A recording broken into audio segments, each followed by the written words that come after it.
அர்ஜுன் ஸ்வேதா கழுத்துல தாலி கட்டுறதுக்கு பதிலாக பார்த்தீங்கன்னா, மது கழுத்துல கட்ட போய், "மது நீ கட்டினா நான் உன் கூட வாழ்ந்துருவேன்னு நினைக்கிறியா?" அப்படின்னு சொல்லிட்டு கோவத்துல பார்த்தீங்கன்னா, எல்லாத்தையும் அங்க இருக்கிறதெல்லாம் தூக்கி விசிறி எறிஞ்சிட்டு பார்த்தீங்கன்னா, "இதற்கான தண்டனைய நீ அனுபவிச்சே தீருவடான்னு" சொல்லிட்டு தாலிய கழட்டி அவர் மூஞ்சில எறிஞ்சிட்டு போயிடுறாங்க.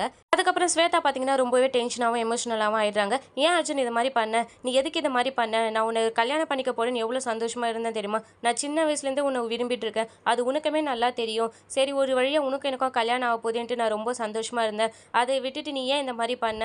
என்னை ஏத்துக்காம நீ எதுக்கு அவ கழுத்துல தாலி கட்டுன? உன்னை விரும்பாத பொண்ணு கழுத்துல நீ தாலி கட்டுறது எவ்வளோ பெரிய தப்பு தெரியுமா? நான் உன்னை விரும்புறேன்னு சொல்றேன். ஆனா நீ என்னை விட்டுட்டு நீ அவ கழுத்துல தாலி கட்டுற அப்படின்னு சொல்லி பார்த்தீங்கன்னா, அவங்க ரொம்பவே டென்ஷன் ஆயிடுறாங்க. அதுக்கப்புறம் பார்த்தீங்கன்னா, இங்க இருக்கவங்க எல்லாரும் நல்லா கேட்டுக்கோங்க. இதுக்கப்புறம் நான் கல்யாணமே பண்ணிக்க போறதில்ல. அப்படி நான் கல்யாணம் பண்ணிக்கணும்னா, அது அர்ஜுன மட்டும் தான் பண்ணிப்பேன். நான் அவன என் புருஷனா நெனச்சு இந்த மணமேடையில உட்காந்துட்டேன். இதுக்கப்புறம் வேற யாரும் என் கழுத்துல தாலி கட்டவும் முடியாது. வேற யாரும் எனக்கு புருஷனாகவும் முடியாது அப்படின்னு சொல்றாங்க.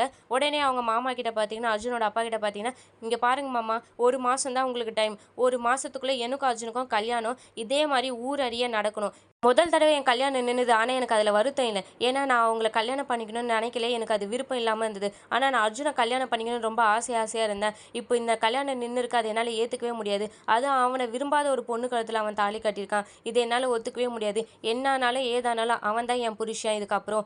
அவன தவிர வேற யாரையும் என்னால புருஷனா கூட நெனச்சு பார்க்க முடியாது. நீங்க தான் எனக்கு வாக்கு குடுத்தீங்க. நீங்க தான் பண்ணி வைக்கணும்" அப்படின்னு சொல்றாங்க. 1 மாசத்துல எனக்கும் அர்ஜுனுக்கும் கல்யாணம் நடக்கலனா, ஊரறிய கல்யாணம் நடக்கலனா, நான் அதுக்கப்புறம் உயிரோடவே இருக்க மாட்டேன். என்னை யாரும் உயிரோடவே பார்க்க முடியாது அப்படின்னு சொல்லிட்டு, அவங்க பங்குக்கு அவங்க ஒரு பக்கம் பார்த்தீங்கன்னா, குண்ட தூக்கி போட்டு அங்கருந்து போயிடுறாங்க. அப்ப கூட அர்ஜுன் பார்த்தீங்கன்னா, எதுவுமே பேச மாட்டாரு. அமைதியா தான் இருப்பாரு. அப்ப கூட இவங்க சொல்றது அவர் காதுல விழுந்ததா இல்லையான்னு தெரியாது. கட்ன தாலிய மது அறுத்து எறிஞ்சுட்டு போனதே பத்தி யோசிச்சுட்டு இருப்பாரு. மது அவர் கட்ன தாலிய அறுத்து எறிஞ்சத பார்த்தீங்கன்னா, நான் பார்ட் 1ல சொல்லியிருப்பேன். பார்க்கறதுக்கு முன்னாடி என்னோட சேனல மறக்காம சப்ஸ்கிரைப் பண்ணிடுங்க. நான் இப்ப தான் புதுசா வீடியோ போட்டுட்டு இருக்கேன். என்னோட சேனலுக்கு ஆதரவு குடுங்க.